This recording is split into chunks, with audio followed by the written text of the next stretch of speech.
ഈ വാർത്താ മണിക്കൂറിലെ പ്രധാന റിപ്പോർട്ടുകളുമായി വാർത്താമഴ ആരംഭിക്കുന്നു. ഞാൻ എസ് വിജയകുമാർ. ഇപ്പോൾ വരുന്ന പ്രധാന റിപ്പോർട്ടിലേക്കാണ് വാർത്താമഴ ആദ്യം കടക്കുന്നത്.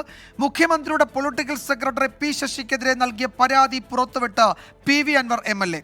സ്വർണ്ണക്കടത്തിന്റെ പങ്ക് പി ശശിക്ക് ലഭിച്ചുവെന്നാണ് നാട്ടുവർത്തമാനമെന്ന് CPM സംസ്ഥാന സെക്രട്ടറി MV ഗോവിന്ദന് നൽകിയ പരാതിയിൽ PV അൻവർ പറയുന്നു. പി ശശി പാർട്ടിയെ ജനങ്ങളിൽ നിന്ന് അകറ്റിയെന്നും PV അൻവർ ഈ പരാതിയിൽ കുറ്റപ്പെടുത്തുന്നു. വൻകിട ബിസിനസ് തർക്കങ്ങളിൽ ഇടപെട്ട് സാമ്പത്തിക നേട്ടം ഉണ്ടാക്കുന്നുവെന്നും അൻവർ ആരോപിച്ചു. 8 ആരോപണങ്ങളാണ് പരാതിയിൽ നിരത്തിയിട്ടുള്ളത്. അതേസമയം PV അൻവറിന്റെ ആരോപണങ്ങളിൽ പ്രതികരിക്കാൻ പി ശശി തയ്യാറായില്ല. ലക്ഷ്യം എന്താണെന്നാണ് ഉദ്ദേശിക്കുന്നത്? താങ്കളെ കൃത്യമായി നിങ്ങളോട് നിങ്ങൾ എന്നെ അറ്റാക്കുന്നതിന്റെ ആവശ്യം എന്താണ്? അല്ല, അൻവർ അറ്റാക്ക് ചെയ്യുന്നതാണ്.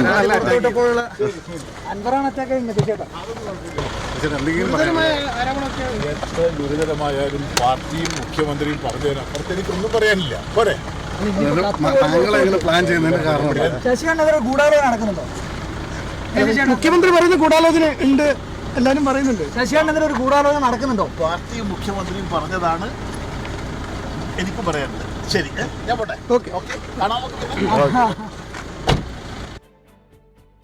ഷഹദ് റഹ്മാൻ കോഴിക്കോട്ട് നിന്ന് കൂടുതൽ വിവരങ്ങൾ നൽകും. ഷഹദ്, ഇവിടെ പി ശശി കൂടുതൽ പ്രതികരിക്കുന്നില്ല. പാർട്ടിയും മുഖ്യമന്ത്രിയും പറഞ്ഞതിനപ്പുറം കൂടുതലൊന്നും പറയാനില്ല എന്നാണ് അദ്ദേഹം മാധ്യമങ്ങളോട് പറഞ്ഞത്. പക്ഷേ മറുപടി പറയേണ്ട ഒരു കൂട്ടം ചോദ്യങ്ങൾ PV അൻവർ ഈ പരാതിയിൽ ഉന്നയിച്ചിട്ടുണ്ട്.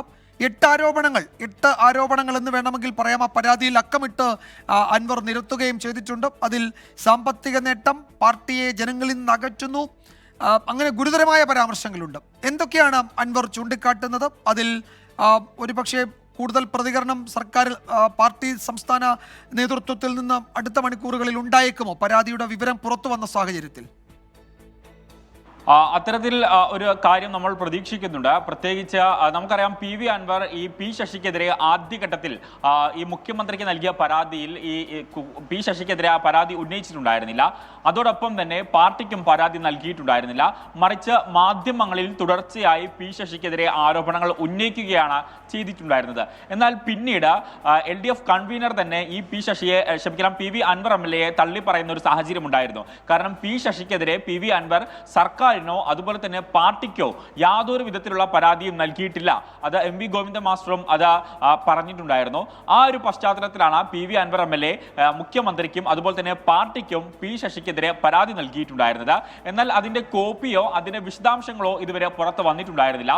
എന്നാൽ ഇന്നലെ നടന്ന ഒരു മാധ്യമ ചർച്ചയുടെ അടിസ്ഥാനത്തിൽ, രാത്രിയിൽ നടക്കുന്ന മാധ്യമ ഡിസ്കഷനിലായിരുന്നു ഇത്തരത്തിൽ ഈ പി ശശിക്കെതിരെ PV അൻവർ MLA ഈ നൽകിയ പരാതിയെക്കുറിച്ചോ അല്ലെങ്കിൽ അത്തരത്തിൽ കാര്യമായിട്ടുള്ള ആരോപണങ്ങളൊന്നും തന്നെ ഉന്നയിച്ചിട്ടില്ല എന്ന തരത്തിലുള്ള പരാമർശം വന്നിട്ടുണ്ടായിരുന്നത്.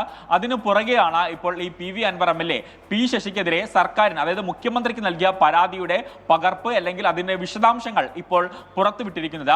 വിജയകുമാർ സൂചിപ്പിച്ചതുപോലെ തന്നെ 8 കാര്യങ്ങളാണ് പ്രധാനമായിട്ടും ഈ പരാതിയിൽ ഉന്നയിക്കുന്നത്. അതിൽ ഏറ്റവും ഗുരുതരമായിട്ടുള്ള കാര്യം എന്ന് പറയുന്നത്, ഈ മുഖ്യമന്ത്രിയുടെ ഓഫീസിൽ വരുന്ന പരാതി നൽകാനെത്തുന്ന സ്ത്രീകളുടെ ഫോൺ നമ്പർ വാങ്ങി പി ശശി അവരെ വിളിക്കുന്നുവെന്നും അതുപോലെ തന്നെ അവരുമായി ബന്ധപ്പെടുന്നുണ്ടെന്നും എന്നതടക്കമുള്ള കാര്യങ്ങൾ ഈ PV അൻവർ MLA ഉന്നയിക്കുന്നു.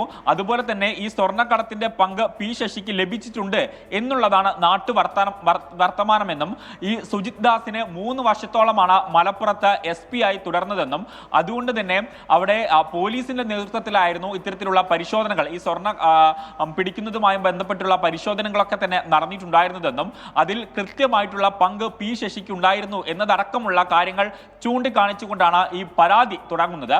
അതോടൊപ്പം തന്നെ ഈ പാർട്ടിയെ ജനങ്ങളിൽ നിന്നും അകറ്റുവാൻ പി ശശി വലിയ രീതിയിലുള്ള ഒരു റോള് വഹിച്ചു എന്നുള്ളൊരു കാര്യം എടുത്തു പറയുന്നുണ്ട്. കാരണം പരാതിയുടെ ആദ്യ പാരഗ്രാഫിൽ അത്രയും ഓരോ കാര്യങ്ങൾ പറയുന്നതിന് പകരം എന്തെല്ലാമാണ് ഈ പരാതിയുടെ രത്നച്ചുരുക്കം എന്നത് കൃത്യമായിട്ട് പറഞ്ഞു വെക്കുന്നുണ്ടായിരുന്നു.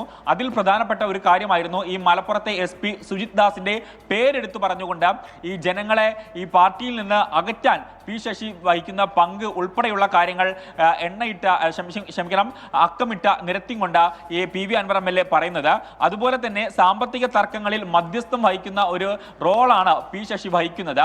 അതുപോലെ തന്നെ MLA-മാർ, അതുപോലെ തന്നെ പാർട്ടിയിലെ നേതാക്കൾ അല്ലെങ്കിൽ ബ്രാഞ്ച് സെക്രട്ടറിമാർ ഉൾപ്പെടെയുള്ള ആളുകൾ മുഖ്യമന്ത്രിയെ കാണണമെന്ന് ആവശ്യപ്പെട്ട് കഴിഞ്ഞാൽ അത് മുഖ്യമന്ത്രിയെ കാണേണ്ട, പകരം ഞാൻ സംസാരിച്ചു കൊള്ളാം അത്തരം കാര്യങ്ങൾ എന്ന് ഈ പാർട്ടി സഖാക്കളോടും അതുപോലെ തന്നെ MLA-മാരോടും മന്ത്രിമാരോടുമൊക്കെ പറഞ്ഞുകൊണ്ടിരുന്നത് പി ശശിയാണ് എന്നതടക്കമുള്ള കാര്യങ്ങളും പറയുന്നുണ്ട്. കൂടാതെ നിരവധി വിഷയങ്ങൾ, അതായത് ഓരോന്നും എണ്ണിയാണ് ഇത്തരത്തിൽ പി വി അൻവർ ഈ പരാതിയിൽ പറയുന്നത്. അതിൽ ഒന്നാമത്തെ പരാതി എന്ന് പറയുന്നത് ഈ ഷാജൻ സ്കറിയ കേസാണ്. രണ്ടാമത്തെ പരാതിയായിട്ട് പറയുന്നത് സോളാർ കേസാണ്. മൂന്നാമത്തെ പരാതിയായിട്ട് പറയുന്നത് സ്വാമി സന്ദീപാനന്ദഗിരിയുടെ ആശ്രമം കത്തിച്ചതുമായി ബന്ധപ്പെട്ടുണ്ടായ വിവാദമാണ്. നാലാമത്തത് പ്രതിപക്ഷ നേതാവിനെതിരെ ഉന്നയിച്ച ആരോപണമാണ്. കൂടാതെ അഞ്ചാമതായി പറയുന്നത് കോഴിക്കോട്ടെ ഒരു വ്യാപാരിയുടെ കേസ് എന്ന് പറയുന്നത്, അതായത് മാമി തിരോധാനവുമായി ബന്ധപ്പെട്ട കാര്യമാണ്. കൂടാതെ രാഹുൽ ഗാന്ധി വിവാദം പറയുന്നു, പാർക്കിലെ മോഷണ കേസ് പറയുന്നു, അതുപോലെ തന്നെ സാമ്പത്തിക തർക്കത്തിലെ മധ്യസ്ഥൻ തുടങ്ങിയ കാര്യങ്ങളൊക്കെ തന്നെയാണ് ഈ പി വി അൻവർ പരാതിയായിട്ട് നൽകിയിട്ടുണ്ടായിരുന്നത്. ഇത്രയും കാര്യങ്ങൾ പി വി അൻവർ ഈ പാർട്ടിക്ക് മുൻപാകെ അല്ലെങ്കിൽ സർക്കാരിന് മുൻപാകെ രേഖാമൂലം പരാതി നൽകിയിട്ടും ഇതിലൊന്നും തന്നെ യാതൊരുവിധ നടപടിയും ഉണ്ടായില്ല എന്നതാണ് പി വി അൻവറിനെ ചൊടിപ്പിച്ചിട്ടുണ്ടായിരുന്നത്. മാത്രവുമല്ല പി ശശിക്ക് പാർട്ടി ക്ലീൻ ചിറ്റ് നൽകുകയും ചെയ്തിട്ടുണ്ടായിരുന്നു. ഇതിന്റെ എല്ലാം പശ്ചാത്തലത്തിലാണ് ഇപ്പോൾ ഈ പി വി അൻവറിന് അതായത് പാർട്ടിയിൽ നിന്ന് പുറത്താകേണ്ടത്, പാർട്ടി മെമ്പർ അല്ലെങ്കിൽ പോലും പാർട്ടി അനുഭാവികളിൽ നിന്നും അതുപോലെ തന്നെ പാർട്ടിയിൽ നിന്നും പൂർണ്ണ അർത്ഥത്തിൽ പാർട്ടി തള്ളിപ്പറയുന്ന ഒരു സാഹചര്യത്തിലേക്ക് എത്തിയത് എന്നുള്ളതാണ് ഏറ്റവും പ്രധാനപ്പെട്ട കാര്യം. എന്തായാലും ഈ വിഷയത്തിൽ ഇനിയുള്ള മണിക്കൂറുകളിൽ പ്രതികരണം നമ്മൾ പ്രതീക്ഷിക്കുന്നുണ്ട്. പ്രത്യേകിച്ച് പി ശശിയുടെ പ്രതികരണം അല്പം മുമ്പ് നമ്മൾ ആരാഞ്ഞിരുന്നു. ആ ഘട്ടത്തിൽ പി ശശി പറഞ്ഞിട്ടുണ്ടായിരുന്നത് ശരി, എന്തായാലും പി ശശി പ്രതികരിച്ചില്ല. മുഖ്യമന്ത്രിയും പാർട്ടി സെക്രട്ടറിയും പറയുന്നതിനപ്പുറം ഒന്നും പറയാനില്ല എന്നാണ് പി ശശി വിശദീകരിച്ചത്. പി വി അൻവർ ഈ പരാതി പാർട്ടി സെക്രട്ടറിക്ക് നൽകിയതിന് ശേഷമാണ് മുഖ്യമന്ത്രി മാധ്യമങ്ങളെ കണ്ടത്. മുഖ്യമന്ത്രി അക്കാര്യത്തിൽ ഈ പരാതിയിലെ ആരോപണങ്ങൾ പൂർണ്ണമായും തള്ളുകയും പി ശശിക്ക് ക്ലീൻ ചിറ്റ് നൽകുകയും ചെയ്തിരുന്നു. പക്ഷേ പാർട്ടി ഇതൊക്കെ പരിശോധിക്കുന്നുണ്ട് എന്ന് സംസ്ഥാന സെക്രട്ടറി പിന്നീട് വിശദീകരിക്കുന്നത് നമ്മൾ കേട്ടു. പക്ഷേ മുഖ്യമന്ത്രി ആദ്യം തന്നെ പി ശശിക്ക് ക്ലീൻ ചിറ്റ് നൽകിയിട്ടുണ്ട്. അപ്പോൾ എന്ത് പാർട്ടി പരിശോധന എന്ന ചോദ്യം അവിടെ ഉയരുകയും ചെയ്യുന്നുണ്ട്. ഷഹദ് റഹ്മാനാണ് വിശദാംശങ്ങൾ നൽകിയത്. മറ്റൊരു റിപ്പോർട്ടിലേക്ക്. മുഖ്യമന്ത്രി പിണറായി വിജയന്റെ മലപ്പുറം പരാമർശത്തിൽ രാഷ്ട്രീയ വിവാദം ചൂടുപിടിക്കുന്നു. മലപ്പുറത്തിനും മുസ്ലിം ന്യൂനപക്ഷത്തിനുമെതിരെയുള്ള പരാമർശമെന്ന കടുത്ത വിമർശനമാണ് പ്രതിപക്ഷവും വിവിധ മുസ്ലിം സംഘടനകളും ഉയർത്തുന്നത്. RSSനെ സന്തോഷിപ്പിക്കാനുള്ള പ്രസ്താവനയെന്ന് പ്രതിപക്ഷം കുറ്റപ്പെടുത്തുന്നു. എന്നാൽ മുഖ്യമന്ത്രിക്ക് പ്രതിരോധ കവചം തീർക്കുകയാണ് CPIM. ശരി ശരി, മലപ്പുറം എല്ലാവരുടെയും മലപ്പുറമാണ്. അതാ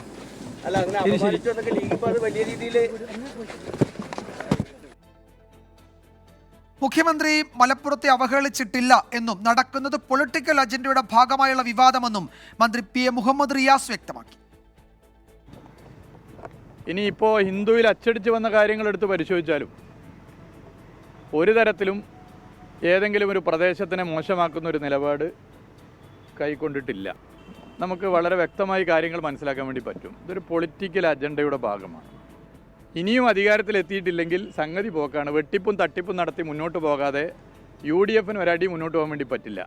എന്നാൽ ഇതിൽ UDFന് എല്ലാ സൗകര്യം ചെയ്തു കൊടുക്കുന്നത് കേരളത്തിൽ ന്യൂനപക്ഷ വർഗീയത ഇനിയും ശക്തിപ്പെടണമെന്ന് ആഗ്രഹിക്കുന്ന ജമാഅത്ത് ഇസ്ലാമിയാണ്. UDFന്റെ സ്ലീപ്പിംഗ് പാർട്ട്ണറായിട്ടാണ് ഇപ്പോൾ ജമാഅത്ത് ഇസ്ലാമി പ്രവർത്തിച്ചുകൊണ്ടിരിക്കുന്നത്. പോലീസിന്റെ മുഖം രക്ഷിക്കാനും സംഘപരിവാറിനെ തൃപ്തിപ്പെടുത്താനുമാണ് പിണറായി വിജയന്റെ ശ്രമമെന്ന് സമസ്ത നേതാവ് അബ്ദുൽ സമദ് പൂക്കോട്ടൂർ കുറ്റപ്പെടുത്തി. ഇത്തരമൊരു പ്രസ്താവന വന്നു എന്നത് വളരെ ഖേദകരവും അതിലുപരി അത്ഭുതാവഹവുമാണ്. എന്ത് ദേശവിരുദ്ധ പ്രവർത്തനങ്ങൾക്കാണ് മലപ്പുറം ജില്ലയിലെ ഈ ഹവാല പണം അല്ലെങ്കിൽ ഗോൾഡ് ഉപയോഗിച്ചത് എന്ന് അദ്ദേഹത്തിന് തെളിയിക്കാൻ എന്തെങ്കിലും തെളിവുകൾ അദ്ദേഹത്തിൻ്റെ കയ്യിലുണ്ടോ? ഈ ഒരൊറ്റ പ്രസ്താവനയിലൂടെ മുഖ്യമന്ത്രി ചെയ്തത്, ഒന്ന് മുഖ്യമന്ത്രിയുടെ മുഖം രക്ഷിക്കുക, അതാ ഗവൺമെൻറ്റിൻ്റെ മുഖം രക്ഷിക്കുക. രണ്ട്, പോലീസിൻ്റെ മുഖം രക്ഷിക്കുക. പോലീസ് ചെയ്ത ചില പ്രവർത്തനങ്ങളെക്കുറിച്ചാണല്ലോ ഇവിടെ ചർച്ചയുണ്ടായത്. മൂന്നാമത്തേത് സംഘപരിവാറിനെ പൂർണ്ണമായും തൃപ്തിപ്പെടുത്തുക. അതോടൊപ്പം തന്നെ അദ്ദേഹം ചെയ്തിരിക്കുന്ന ഈ പ്രവർത്തനം മലപ്പുറം ജില്ലയെ പൂർണ്ണമായി അപമാനിക്കുക. ഒരു MLA, സിറ്റിംഗ് MLA, അതും ഭരണകക്ഷി MLA പ്രതികരിച്ചപ്പോൾ അതിൽ വർഗീയത കാണുക, അതിൽ വിഭാഗീയത കാണുക, ഈ പ്രവണത നമ്മുടെ കേരളത്തിന് ചേർന്നതല്ല എന്നാണ് എനിക്ക് വ്യക്തിപരമായി പറയാനുള്ളത്. പരാമർശത്തെ പിന്തുണയ്ക്കാൻ CPI തയ്യാറായില്ല. മലപ്പുറത്തിനെതിരായ മുഖ്യമന്ത്രിയുടെ പരാമർശം ഡൽഹിയിലെ സംഘപരിവാർ ഏമാന്മാരെ സന്തോഷിപ്പിക്കാനെന്ന് പ്രതിപക്ഷ നേതാവ് VD സതീശൻ പ്രസ്താവനയിൽ കുറ്റപ്പെടുത്തി. ഷഫീദ് റാവുത്തർ വിവരങ്ങൾ നൽകും തിരുവനന്തപുരത്ത് നിന്ന്. ഷഫീദ്, ഈ ഹിന്ദുവിലെ അഭിമുഖം വലിയ വിവാദമായ പശ്ചാത്തലത്തിൽ അത് ഇത്തരത്തിലൊരു രാഷ്ട്രീയ ചർച്ചയിലേക്കൊക്കെ മാറിയ സാഹചര്യത്തിൽ മുഖ്യമന്ത്രി അതിലൊരു വിശദീകരണം നൽകാൻ സാധ്യതയുണ്ടോ? ഇപ്പോൾ MV ഗോവിന്ദൻ പാർട്ടി സംസ്ഥാന സെക്രട്ടറിയും അതിൽ കൂടുതലൊന്നും പ്രതികരിച്ചില്ല. അദ്ദേഹം തിടുക്കത്തിൽ മലപ്പുറം എല്ലാവരുടെയും മലപ്പുറം എന്ന് പറഞ്ഞ് പോവുകയാണ് ചെയ്തത്. അപ്പോൾ അതിനപ്പുറത്തേക്ക് വിശദീകരണം വേണ്ടുന്ന ഒരു സാഹചര്യത്തിലേക്ക് കാര്യങ്ങൾ എത്തിയിട്ടുണ്ട്. അപ്പോൾ മുഖ്യമന്ത്രി ഒരു പ്രതികരണത്തിന് ഒരു വാർത്താ സമ്മേളനത്തിന് തയ്യാറായേക്കുമോ? വിജയകാര്യത്തിൽ മുഖ്യമന്ത്രിയുടെ ഭാഗത്ത് നിന്നൊരു വ്യക്തത വരുത്തുമെന്നുള്ള കാര്യത്തിൽ തർക്കമില്ല. കാരണം വെള്ളിയാഴ്ച നിയമസഭാ സമ്മേളനം ആരംഭിക്കാൻ പോവുകയാണ്.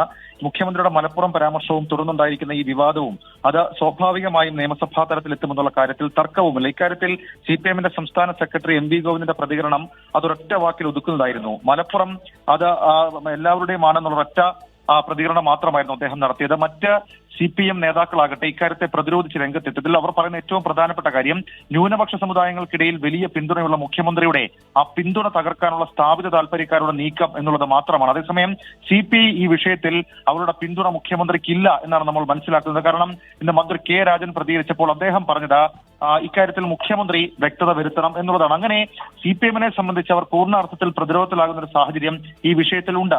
അതെ, PV അൻവർ ആകട്ടെ ഓരോ ദിവസം കഴിയുന്തോറും ഈ മുഖ്യമന്ത്രിയുടെ പരാമർശം പുറത്തു വന്നതിന് പിന്നാലെ അദ്ദേഹം നടത്തിയ വാർത്താ സമ്മേളനങ്ങളിൽ കൃത്യമായി മുഖ്യമന്ത്രിയെ കടന്നാക്രമിച്ച രംഗത്തെത്തുകയും ചെയ്തിട്ടുണ്ട്. പ്രതിപക്ഷം അത് രാഷ്ട്രീയ ആയുധമാക്കി ഇതിനോടകം തന്നെ ഉയർത്തുകയും ചെയ്യുന്നു. ഈ സാഹചര്യത്തിലൊക്കെ മുഖ്യമന്ത്രിയുടെ ഇക്കാര്യത്തിലെ വ്യക്തത അത് വരും ദിവസങ്ങളിൽ വാർത്താ സമ്മേളനമായി നമുക്ക് പ്രതീക്ഷിക്കാം. വിജയകുമാർ. യെസ്, നിയമസഭാ സമ്മേളനത്തിലേക്ക് നീങ്ങുന്ന ഒരു പശ്ചാത്തലത്തിൽ മുഖ്യമന്ത്രി അതിൽ ഈ ലേഖനത്തിൽ ഈ അഭിമുഖത്തിൽ കൂടുതൽ വ്യക്തത വരുത്തും എന്നാണ് പ്രതീക്ഷിക്കുന്നത്. ഷഫീദ് റാവുത്തറാണ് വിവരങ്ങൾ നൽകിയത്. അതേസമയം മുഖ്യമന്ത്രിയുടെ മലപ്പുറം പരാമർശത്തിൽ റിപ്പോർട്ട് തേടുമെന്ന് ഗവർണർ ആരിഫ് മുഹമ്മദ് ഖാൻ പറഞ്ഞു. സ്വർണ്ണക്കടത്ത് സംഘത്തെ സർക്കാരിന് അറിയാം, പിന്നെ എന്താണ് നടപടി എടുക്കാത്തതെന്ന് ഗവർണർ ചോദിച്ചു. സ്വർണ്ണക്കടത്തുകാർക്കെതിരെ എന്ത് നടപടി സ്വീകരിച്ചുവെന്ന് വ്യക്തമാക്കണമെന്നും ഗവർണർ ആവശ്യപ്പെട്ടു. He is Chief Minister of the state. He has all the information. If he is saying so, then you should believe it. And we should ask, what action has he taken? If you know that gold is being smuggled for anti-national activities, then whose duty it is to take action against those? Who will take the action? I do not have this access to this information. Chief Minister has this access to this information. Why no? He should come forward and tell us what action has been taken by the government against the gold smugglers who are indulged in anti-national activities. He is holding the reins of power.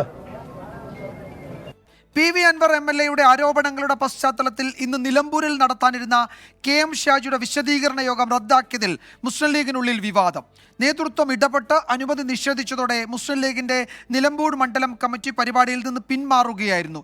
LDF-ഉമായുള്ള ഒത്തുതീർപ്പിന്റെ ഭാഗമായാണ് തീരുമാനമെന്നാണ് ഒരു വിഭാഗം പ്രവർത്തകരുടെ വിമർശനം. പ്രിയപ്പെട്ട സഹപ്രവർത്തകരെ, ഞാൻ നിലമ്പൂർ നിയോജകമണ്ഡലം മുസ്ലിം ലീഗിൻ്റെ പ്രസിഡന്റ് CH ഇക്ബാലാണ്. ഇത്തരത്തിലുള്ള ഈ സോഷ്യൽ മീഡിയയിൽ പ്രചരിച്ചുകൊണ്ടിരിക്കുന്ന വിധത്തിൽ 1-ാം തീയതി KM ഷാജി നിലമ്പൂരിൽ എന്ന രൂപത്തിലുള്ളൊരു പ്രോഗ്രാം നമ്മൾ തീരുമാനിച്ചിട്ടില്ല. ഇങ്ങനെ ഒരു പോസ്റ്റർ നമ്മൾ തയ്യാറാക്കി എവിടെയും വിതരണം ചെയ്തിട്ടില്ല. ഇത് പാർട്ടിയുടെ പേരിൽ വ്യാജ പ്രചാരണം നടത്തുന്നതിന് വേണ്ടി ചില തൽപര കക്ഷികൾ പടച്ചുണ്ടാക്കിയതാണ് എന്ന് നല്ലവരായ സഹപ്രവർത്തകർ മനസ്സിലാക്കണം. ഈ സന്ദർഭത്തിൽ ഇത്തരത്തിലുള്ള ചില വ്യാജ വാർത്തകൾ നമ്മുടെ ഒട്ടനവധി പ്രവർത്തകർക്ക് പ്രയാസങ്ങൾ ഉണ്ടാക്കും. ഔദ്യോഗികമായി അങ്ങനെ പരിപാടി ഇല്ല എന്നറിയിച്ചുകൊണ്ടുള്ള അറിയിപ്പുകൾ പരസ്പരം കൈമാറി സഹകരിക്കണമെന്ന് പ്രത്യേകം ഓർമ്മപ്പെടുത്തുകയാണ്. വിപിൻ C. വിജയൻ മലപ്പുറത്തുനിന്ന് കൂടുതൽ വിവരങ്ങൾ നൽകും. വിപിൻ, ഇതിൽ KM ഷാജി എന്തെങ്കിലും വിശദീകരിക്കുന്നുണ്ടോ? യഥാർത്ഥത്തിൽ അദ്ദേഹത്തെ ഒരു പരിപാടിയിലേക്ക് നിലമ്പൂരിലെ പാർട്ടി പ്രവർത്തകർ ക്ഷണിച്ചിരുന്നു, അവിടെയാണല്ലോ ഒരു വ്യക്തത വരേണ്ടത്. അതോ ഈ ക്ഷണമൊക്കെ കഴിഞ്ഞതിന് ശേഷം ലീഗിന്റെ സംസ്ഥാന നേതൃത്വം ഇടപെട്ട് ആ പരിപാടി മാറ്റുകയായിരുന്നു? എന്താണ് യഥാർത്ഥത്തിൽ അവിടെ സംഭവിച്ചത്? അദ്ദേഹം ഇതുവരെ ഈ കാര്യത്തിൽ പ്രതികരിച്ചിട്ടില്ല. നമ്മളിപ്പോ ഈ കേട്ടത് ലീഗിന്റെ നിലമ്പൂർ മണ്ഡലം കമ്മിറ്റിയുടെ പ്രസിഡന്റ് ആയിട്ടുള്ള ഇക്ബാൽ മുണ്ടേരിയുടെ വോയിസ് ആണ്. അദ്ദേഹം പറയുന്നത് ഇത്തരം ഒരു പരിപാടി ഇല്ല, ഈ പോസ്റ്ററുകൾ വ്യാജമാണെന്നും പരിപാടി പ്രഖ്യാപിച്ചിട്ടില്ല എന്നുള്ളതുമാണ്. പക്ഷേ ഇതിന്റെ ഒരു വസ്തുത KM ഷാജിയുടെ പരിപാടി ഇന്ന് നിശ്ചയിച്ചിരുന്നു. ഇന്ന് വൈകിട്ട് 6:30 അത് നിലമ്പൂരിൽ നടക്കേണ്ടത്. ഈ PV അൻവറിന്റെ ആരോപണങ്ങളുടെ പശ്ചാത്തലത്തിൽ പിണറായി RSS കൂട്ടുകെട്ട് തുറന്നു കാണിക്കുമെന്നൊക്കെ ആയിരുന്നു ഇതിന്റെ പോസ്റ്ററിൽ പ്രധാനമായും പറയുകയും ഉണ്ടായിരുന്നത്. എന്നാൽ പിന്നീട് നേതൃത്വം ഇടപെട്ട് ഈ പരിപാടി മാറ്റിവെച്ചു എന്നുള്ളതാണ് ഇപ്പോൾ ഒരു വിവാദമായിരിക്കുന്നത്. ഇത് മുസ്ലിം ലീഗിന്റെ സോഷ്യൽ മീഡിയ ഇടങ്ങളിൽ വലിയ വിവാദമായി തന്നെ പുകയുകയാണ്. മണ്ഡലം കമ്മിറ്റിയുടെ തീരുമാനത്തെ നേതൃത്വം ഇടപെട്ട് എന്തുകൊണ്ട് മാറ്റിവെച്ചു എന്നുള്ളതാണ് ഈ ചോദ്യം പ്രധാനമായും ഉയരുന്നത്. ഒപ്പം തന്നെ ഇതിൽ നിന്ന് ഇപ്പോൾ മണ്ഡലം കമ്മിറ്റി പിൻവാങ്ങിയിരിക്കുകയാണ്. അതിനുശേഷമാണ് ഈ വോയിസ് പുറത്തുവിടുകയും ചെയ്തിരിക്കുന്നത്. ഇപ്പോൾ നേതൃത്വം ഇതിൽ കാര്യത്തിൽ ഇടപെടാനുള്ള ഒരു കാരണം ഇടതുപക്ഷവുമായുള്ള ഒത്തുതീർപ്പിന്റെ ഭാഗം എന്നുള്ളതാണ് പ്രധാനമായിട്ടുള്ള ഒരു ആരോപണം വരുന്നത്. ഇത് തന്നെയാണ് PV അൻവർ ദിവസങ്ങളായി പറഞ്ഞുകൊണ്ടിരിക്കുന്ന പൊളിറ്റിക്കൽ നെക്സസ് എന്നുള്ളത് കൂടിയാണ് പറയുന്നത്. എല്ലാ പാർട്ടിയുടെയും നേതൃത്വങ്ങൾ തമ്മിൽ ബന്ധമുണ്ട് എന്നുള്ളതും എല്ലാവരും ഒത്തുതീർപ്പിലൂടെയാണ് മുന്നോട്ട് പോകുന്നു എന്നതും PV അൻവർ കഴിഞ്ഞ ദിവസങ്ങളിലൊക്കെ പറഞ്ഞിരുന്നു. അങ്ങനെ ഒരു നെക്സസിന്റെ ഭാഗമായിട്ടാണോ നിലമ്പൂരിൽ KM ഷാജിയുടെ പരിപാടി റദ്ദാക്കിയത് എന്നുള്ള ചോദ്യം അണികളിൽ നിന്ന് തന്നെ നേതൃത്വത്തിന് ഇപ്പോൾ വരികയാണ്. മുസ്ലിം ലീഗിന്റെ മണ്ഡലം ലീഗിന്റെ പ്രസിഡന്റ് ഇതിനു മുൻപ് PV അൻവർ CPM-മായി ഇടഞ്ഞു നിൽക്കുന്ന ആദ്യ ഘട്ടത്തിൽ തന്നെ മുസ്ലിം ലീഗിലേക്ക് സ്വാഗതം ചെയ്തു എന്നുള്ള വാർത്ത നമ്മൾ പുറത്തുവിട്ടതാണ്. ആ സമയത്തും അത് നിഷേധിച്ചിരുന്നു. ഒപ്പം തന്നെ നേതൃത്വവും അതിനെതിരെ രംഗത്ത് വന്നിരുന്നു. എന്നാൽ ഇക്ബാലിനെതിരെ മറ്റ് നടപടികളിലേക്കോ കാര്യങ്ങളിലേക്കോ പോകേണ്ടതില്ല എന്നുള്ളൊരു തീരുമാനം കൂടിയാണ് എത്തിയത്. ഇപ്പൊ അതേ സമയത്ത് തന്നെയാണ് ഇപ്പോൾ മറ്റൊരു വിവാദം വന്നിരിക്കുന്നത്. നിലമ്പൂരിൽ KM ഷാജി നടത്തേണ്ട വിശദീകരണ സമ്മേളനം നേതൃത്വം ഇടവിട്ട് മാറ്റിവെച്ചിരിക്കുന്നു. ഇനി അത് നടത്തേണ്ടതില്ല എന്നുള്ളൊരു തീരുമാനത്തിലേക്ക് എത്തി എന്നുള്ളത്. ഇന്ന് വൈകിട്ട് PK കുഞ്ഞാലിക്കുട്ടി ഒരുപക്ഷെ മാധ്യമങ്ങളെ കണ്ടേക്കാം. ഈ വിഷയത്തിൽ പ്രതികരിക്കുമെന്നുള്ളതാണ് നിലവിൽ ലഭിക്കുന്ന വിവരം. വിജയകുമാർ. PV അൻവർ ആണ് പൊളിറ്റിക്കൽ നെക്സസ് എന്ന ഒരു പരാമർശത്തിലൂടെ എല്ലാ രാഷ്ട്രീയ പാർട്ടി നേതാക്കളും തമ്മിൽ ഒരു ബന്ധമുണ്ട് എന്ന ഒരു ചർച്ചയ്ക്ക് വഴി തുറന്നത്. അതിൻ്റെയൊക്കെ പശ്ചാത്തലത്തിലാണ് ഈ ലീഗിലെ ഇപ്പോഴത്തെ നീക്കങ്ങൾ. LDF-ഉമായുള്ള ഒത്തുതീർപ്പിന്റെ ഭാഗമായാണ് ഈ തീരുമാനം എന്നൊരു വിഭാഗം പ്രവർത്തകർ സമൂഹ മാധ്യമങ്ങളിലൂടെ വിമർശനം ഉന്നയിക്കുകയും ചെയ്യുന്നുണ്ട്. PK കുഞ്ഞാലിക്കുട്ടി ഒരു പക്ഷേ ഇന്ന് മാധ്യമങ്ങളെ കണ്ടേക്കും ഉച്ചയ്ക്ക് ശേഷമെന്നാണ് വിപിൻ C വിജയൻ മലപ്പുറത്തുനിന്ന് റിപ്പോർട്ട് ചെയ്യുന്നത്. മറ്റൊരു വാർത്തയിലേക്ക്. ADGP MR അജിത് കുമാറിനെതിരായ വിജിലൻസ് അന്വേഷണത്തിന്റെ പുരോഗതി അറിയിക്കണമെന്ന് വിജിലൻസ് കോടതി. ഡിസംബർ 12 റിപ്പോർട്ട് നൽകാനാണ് നിർദ്ദേശം. ഷഫീദ് റാവുത്തർ വിവരങ്ങൾ നൽകും. തിരുവനന്തപുരത്ത് നിന്ന് ഷഫീദ്, എന്താണ് കോടതി ചൂണ്ടിക്കാട്ടിയത്? ഈ 6 മാസത്തെ കാലാവധി വെച്ചുള്ള വിജിലൻസ് അന്വേഷണം ഉചിതമായില്ല എന്ന് PV അൻവർ നേരത്തെ വിമർശിക്കുകയും ഒക്കെ ചെയ്തിരുന്നു. വിജയകുമാർ, നമുക്കറിയാവുന്ന പോലെ തന്നെ ഈ PV അൻവറിന്റെ പരാതിയുടെ അടിസ്ഥാനത്തിലാണ് ADGP MR അജിത് കുമാറിനെതിരെ നേരത്തെ വിജിലൻസ് DGP ശുപാർശ പ്രകാരം സർക്കാർ വിജിലൻസ് അന്വേഷണത്തിന് തീരുമാനിച്ചത്. വിജിലൻസ് അന്വേഷണം നടന്നു വരികയുമാണ്. അതിനിടയിലാണ് ഒരു ഹർജി കൂടി ഇപ്പോൾ ഇതുമായി ബന്ധപ്പെട്ട വിജിലൻസ് കോടതിയിൽ എത്തിയത്. അങ്ങനെ ഹർജി പരിഗണിക്കുന്ന സമയത്താണ് അന്വേഷണ പുരോഗതി റിപ്പോർട്ട് ഹാജരാക്കണമെന്ന് കോടതി ഇപ്പോൾ നിർദ്ദേശിച്ചിട്ടുള്ളത്. ഡിസംബർ 12 റിപ്പോർട്ട് സമർപ്പിക്കണമെന്നാണ് കോടതിയുടെ നിർദ്ദേശം. ADGP MR Ajith Kumar, P Sasi എന്നിവർക്കെതിരായ ഹർജിയിലാണ് കോടതി ഇപ്പോൾ ഇങ്ങനെ നിർദ്ദേശം നൽകിയിട്ടുള്ളത്. ഹർജി പരിഗണിക്കുന്ന വേളയിൽ സമാന അന്വേഷണം ആരംഭിച്ചെന്ന് വിജിലൻസ് കോടതിയെ അറിയിച്ചിട്ടുണ്ട്. തുടർന്നാണ് കോടതി ഈ അന്വേഷണ പുരോഗതി റിപ്പോർട്ട് ആവശ്യപ്പെട്ടിട്ടുള്ളത്. അഭിഭാഷകൻ നെയ്യാറ്റിങ്കര നാഗരാജുവാണ് വിജിലൻസ് അന്വേഷണം ആവശ്യപ്പെട്ട ഹർജി നൽകിയത്. വിജയകുമാർ. ഡിസംബർ 12 റിപ്പോർട്ട് നൽകാനാണ് കോടതി ഉത്തരവിട്ടിരിക്കുന്നത്. ഷഫീദ് റാവുത്തറാണ് വിവരങ്ങൾ നൽകിയത്. സംസ്ഥാനത്ത് കോടികളുടെ വിസ തട്ടിപ്പ് നടത്തിയ പ്രതികൾ പിടിയിൽ. ഡോൾസി ജോസഫൈൻ, സജു, ഇവരുടെ മകൻ രോഹിത് സജു എന്നിവരാണ് പിടിയിലായത്. കാനഡയിലേക്ക് പോകാൻ സഹായം വാഗ്ദാനം ചെയ്തായിരുന്നു തട്ടിപ്പ്. അജീഷ് ജയകുമാർ വിവരങ്ങൾ നൽകും തിരുവനന്തപുരത്ത് നിന്ന്. അജീഷ്, എങ്ങനെയാണ് ഈ സംഘം പ്രവർത്തിച്ചത്? എത്ര കോടി ഇവർ തട്ടിയിട്ടുണ്ട് വിവിധ ജില്ലകളിൽ നിന്നും വിവിധ പ്രദേശങ്ങളിൽ നിന്നുമൊക്കെയായി? വിജയകുമാർ, തിരുവനന്തപുരത്തെ ശാസ്തമംഗലത്താണ് ഇവരുടെ ഓഫീസ് പ്രവർത്തിക്കുന്നത്. ബ്രേക്ക് ത്രൂ എന്നാണ് ഇവരുടെ സ്ഥാപനത്തിന്റെ പേര്. ഈ സ്ഥാപനം വഴിയാണ് കാനഡയിലേക്ക് പോകാൻ സഹായം വാഗ്ദാനം ചെയ്ത് പല ആളുകളിൽ നിന്ന് കോടിക്കണക്കിന് രൂപ തട്ടിച്ചിട്ടുള്ളത്. തിരുവനന്തപുരം മ്യൂസിയം പോലീസ് സ്റ്റേഷനിൽ മാത്രം 4 കേസുകൾ ഇവർക്കെതിരെ ഉണ്ട്. വയനാടും കോഴിക്കോട് അടക്കം പല ജില്ലകളിലും ഇവർക്കെതിരെ കേസുകളുണ്ട്. പോലീസ് ഒരുപാട് ദിവസമായി ഇവരെ നിരീക്ഷിച്ചു വരികയായിരുന്നു. ഇതിനെ തുടർന്നാണ് 2 പേരെ ഇപ്പോൾ കസ്റ്റഡിയിലെടുത്തിട്ടുള്ളത്. ഡോൾസി ജോസഫൈൻ സജു, ഇവരുടെ മകൻ രോഹിത് സജു എന്നിവരാണ് ഇപ്പോൾ പിടിയിലായിട്ടുള്ളത്. ഇവർ എറണാകുളം സ്വദേശികളാണെങ്കിലും ഏറെ കാലമായി തിരുവനന്തപുരത്ത് ഇപ്പോൾ താമസിച്ചു വരികയാണ്. ഇവരെ അല്പസമയത്തിനകം കോടതിയിൽ ഹാജരാക്കി റിമാൻഡ് ചെയ്യും. കാനഡയിലേക്ക് പോകാൻ സഹായം വാഗ്ദാനം ചെയ്ത് വലിയ തട്ടിപ്പ് സംസ്ഥാന വ്യാപകമായി ഇവർ നടത്തി എന്നാണ് പോലീസ് കണ്ടെത്തിയത്. അജീഷ് ജയകുമാറാണ് വിവരങ്ങൾ നൽകിയത് തിരുവനന്തപുരത്ത് നിന്ന്. കണ്ണൂരിൽ മുഖ്യമന്ത്രിക്കെതിരെ പ്രതിഷേധം. യൂത്ത് കോൺഗ്രസ് പ്രവർത്തകർ കരിങ്കൊടി കാട്ടി. ആ ദൃശ്യങ്ങളിലേക്ക്.